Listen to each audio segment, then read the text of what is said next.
दोस्तों नमस्कार।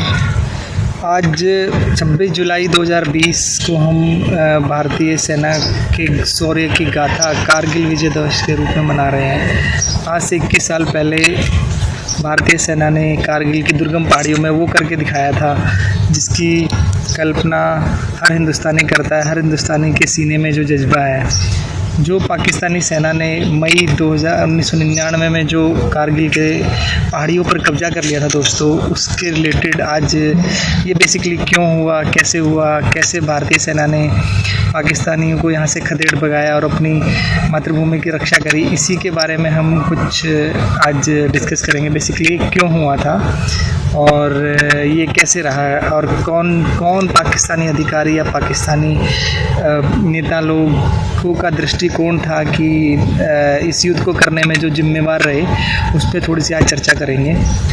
तो सबसे पहले तो आज हर भारतीय के लिए एक शौर्य का दिवस है, कह सकते हैं। एक अंदर से हमारी जो सीने में एक जज्बा उत्पन्न होता है हर देश सेवा का हर इंसान के दिल में, उसके ऊपर अपने आप में फ़ख्र करने का दिवस है दोस्तों। क्योंकि भारतीय सेना में वो अदम्य साहस की बदौलत अपनी देश की अखंडता और एकता की रक्षा करी थी, जिसके माध्यम से आज हम इस खुली हवा में चैन की सांस ले पाते हैं और कोई भी पड़ोसी मुल्क हमारी सीमाओं की तरफ देखने की गुजारिश करता है, हरकत करता है, चाहे आज वो चीन हो या सदियों से टकटकी लगाए बैठा पाकिस्तान हो। इन लोगों को उनके किए के लिए बखूबी उनके करे को अंजाम देने के लिए भारतीय सेना के अंदर वो जज्बा है और भारतीय सेना उन लोगों को उनके दांत खट्टे करने के लिए हमेशा अपने अदम्य साहस का परिचय देती रही है। तो बेसिकली ये थोड़ा सा चलते हैं बैक फ्लैश में। आज से 21 साल पहले क्यों हुआ था और क्या घटनाएं थी। तो आज से 21 साल पहले मई के महीने में ये चीज़ें शुरुआत हुई थी कि कारगिल की ऊंची पहाड़ियों पर पाकिस्तानी सेना के कुछ सैनिक, लगभग 12 से 15, मैंने कुछ आर्टिकल्स में पढ़ा, 12 से 15 सैनिक जहाँ पे पेट्रोलिंग आसपास के इलाके में भारतीय सेना की रहती थी, लेकिन उसी के आसपास के इलाके में वो लोग जाके उन्होंने वहाँ पे जिस चोटियों पे जाके कब्जा कर लिया बेसिकली। और पर्पज जो था इस लड़ाई का कहीं ना कहीं लेह लद्दाख वाली रोड पर इसको अपने एरिया में कंट्रोल करके, और जो सियाचिन का इलाका है, सियाचिन के इलाके को दोस्तों भारत के कंट्रोल से लेकर अपने कंट्रोल में लेने की इनकी मंशा थी पाकिस्तानियों की। तो बेसिकली यहाँ पे इन्होंने इसको कब्ज़ा कर लिया और फिर जैसे ही मतलब वहाँ से इन्होंने एक ऐसी जगह को टारगेट किया जहाँ से आसपास के इलाके को अच्छी तरीके से लोग कंट्रोल कर सकते थे। और मतलब एक ऐसी परिस्थिति कि अगर युद्ध की स्थिति में, क्योंकि युद्ध तो होना निश्चित था, उन्होंने आके हमारे एरिया में आके उन्होंने कब्जा किया है तो युद्ध तो होना निश्चित था, लेकिन उन्होंने जगह ऐसी चूज़ करी जहाँ से भारतीयों के लिए लड़ना काफ़ी मुश्किल हो जाए।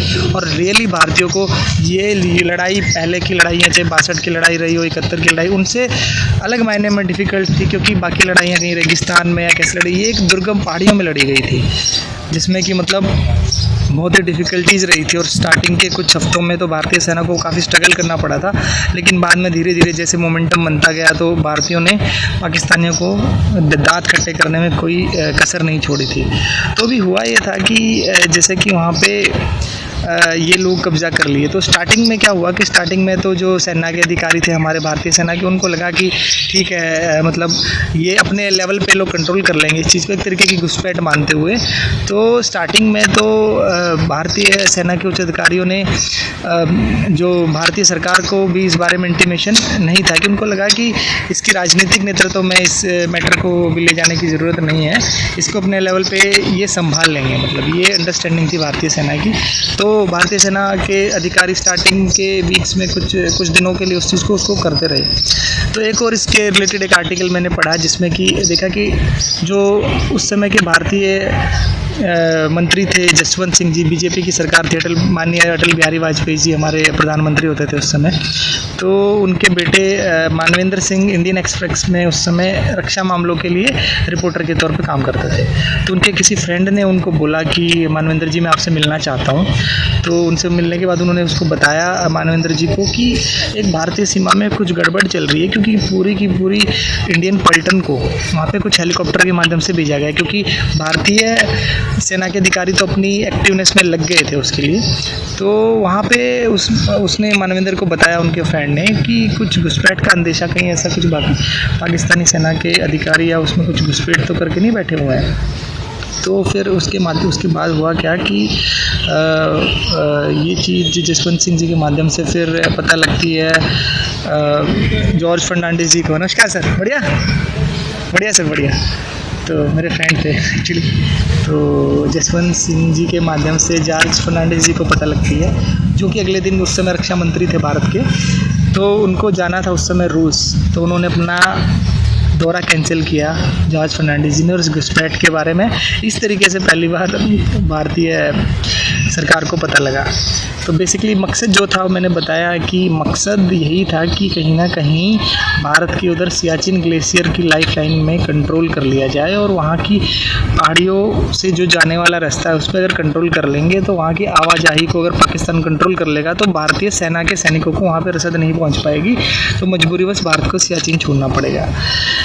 तो इस बैकग्राउंड के तहत इन लोगों ने यहाँ पे कब्जा करने की सोची थी पाकिस्तानियों ने। लेकिन इसके पीछे दिमाग किसका था पाकिस्तानियों में, चाह किसकी थी? तो वो थे वहाँ के उनके जनरल परवेज मुशर्रफ, जो उस समय उनके जनरल थे पाकिस्तानी सेना के। तो उनके दिल में एक दबिश रही थी कि 1984 में जब भारतीय सेना ने सियाचिन को अपने कब्जे में ले लिया था, तो उस समय जनरल परवेज मुशर्रफ वहाँ के कमांडो मेजर होते थे बेसिकली, तो वो कमांडो फोर्स के मेजर होते थे। उन्होंने कई बार सोचा था 84 से लेकिन जब तक वो रहे सेना में, मतलब उनकी एक दशक थी कि ये भारतीय सेना ने इस एरिया को कब्जा लिया है। मतलब कब्जा क्या लिया था तो हमारा ही, बस उनका क्या था कि पाकिस्तान का यही है कि कैसे न कैसे भारतीय सेना के भारतीय क्षेत्र को कब्जाने की उनकी कोशिश रहती है। तो उस चक्कर में वो लगे पड़े थे।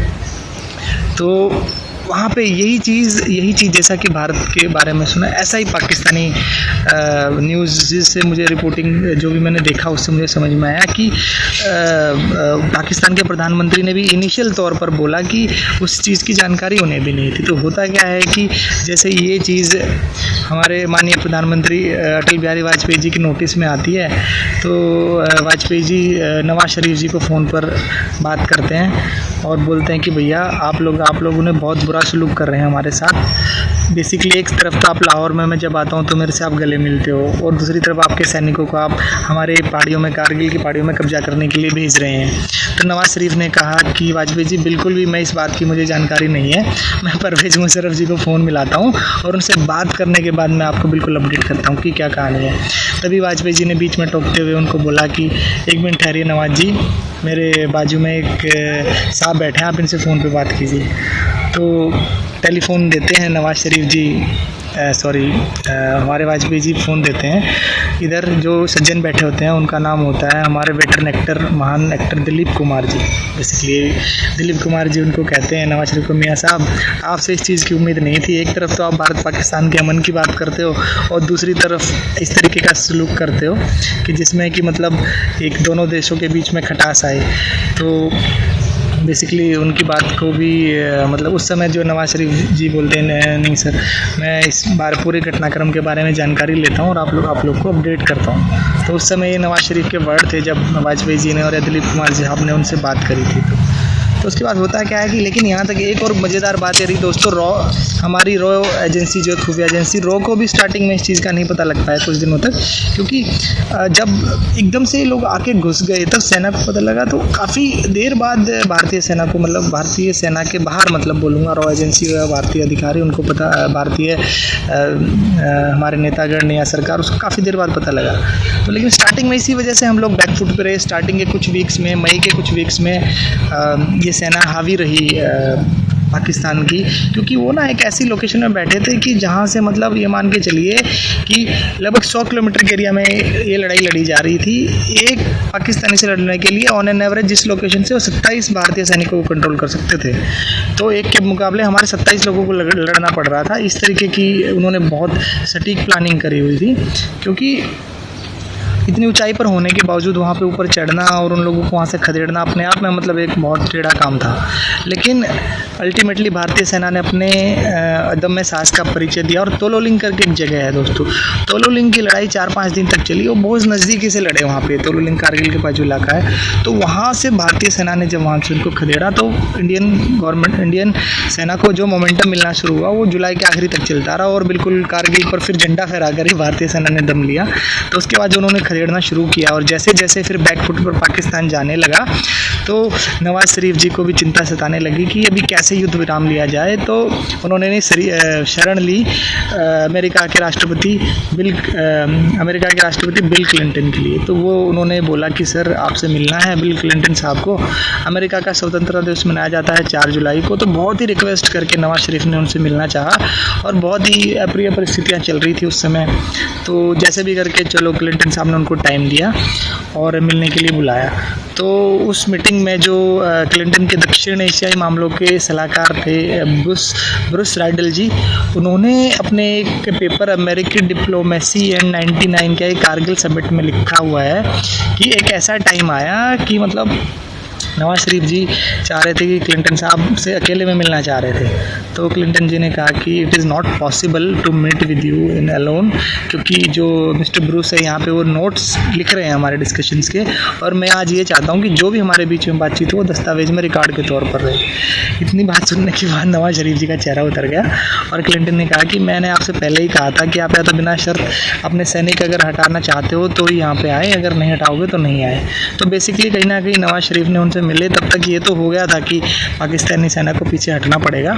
और उसमें एक उन्होंने ये भी लिख दिया कि मेरे पास एक ड्राफ्ट पहले से ही तैयार है कि कहीं ना कहीं जो कारगिल संकट है उसके लिए सिर्फ भविष्य में पाकिस्तान को ही दोषी ठहराया जाएगा। ये सुनते ही कि नवाज शरीफ के चेहरे की मतलब हवाइयाँ उड़ गई। तो बेसिकली यही रहा कि जब क्लिंटन साहब से मिल के निकले नवाज शरीफ तो उनका चेहरा बिल्कुल ढल चुका था। मतलब उनको बिल्कुल समझ में आ गया था कि उसके बाद विरोध की कोई ताकत नहीं बची थी। और दूसरी तरफ भारतीय सेना ने भी कब्जा कर लिया था टाइगर हिल्स पर और उसकी खबरें भी न्यूज़ में आने लगी थी। नवाज शरीफ ने फिर वहीं से फ़ोन करके मुशर्रफ साहब से पूछा, तो उस चीज़ को भी मतलब मुशर्रफ ने भी बोला कि हाँ, मतलब मुशर्रफ ने भी ये पूछा कि भैया जो ये न्यूज़ आ रही है टाइगर हिल पर भारत ने अपना कब्जा दोबारा से कर लिया तो ये चीज़ें सही हैं। तो मुशर्रफ भी उनकी बातों का, न्यूज़ की मीडिया की बातों का खंडन नहीं कर पाए। तो बेसिकली यही रहा कि बेसिकली इसके पीछे की जो बैक फ्लैश स्टोरी है वो मैंने बताने की कोशिश करी है, लेकिन कहीं ना कहीं ये कदम में साहस भारतीय सेना का रहा। हर भारतीय को इस चीज़ पे गौरव करना चाहिए और बहुत ही हम भाग्यशाली हैं जो ऐसे देश में पैदा हुए हैं कि जिसकी वजह से हमारे सैनिकों की वजह से हमारी एकता और अखंडता की रक्षा करी है। तो हम हमारे भारतीय सैनिकों के जज्बे को हम सलाम करते हैं और मतलब हर भारतवासी का ये कर्तव्य है कि हमारी सेना और हमारे देश की गौरव के लिए हम लोग को सदा तैयार रहना चाहिए दोस्तों।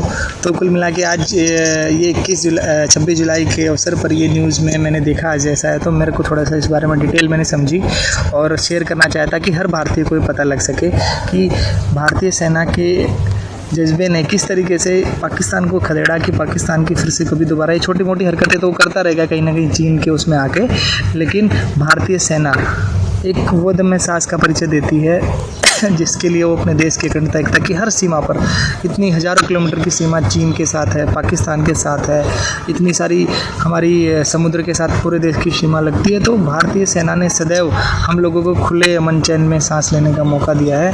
तो हमें हमेशा भारतीय सेना का शुक्रगुजार रहना चाहिए और हर भारत माँ के लाडले उस सैनिक को हर भारतवासी सलाम करता है जो कि देश की सरहदों पर जाकर अपने भारत माँ की रक्षा करते हैं। जय हिंद दोस्तों। अगर अच्छा लगे तो वीडियो दोस्तों सबसे शेयर कीजिए ताकि भारतीय सेना के साहस का हर हिंदुस्तानी को पता लग सके। थैंक्स ए लॉट दोस्तों। फिर कभी और कोई बात रहेगी तो फिर बात करें। Thank you so much. Have a good day.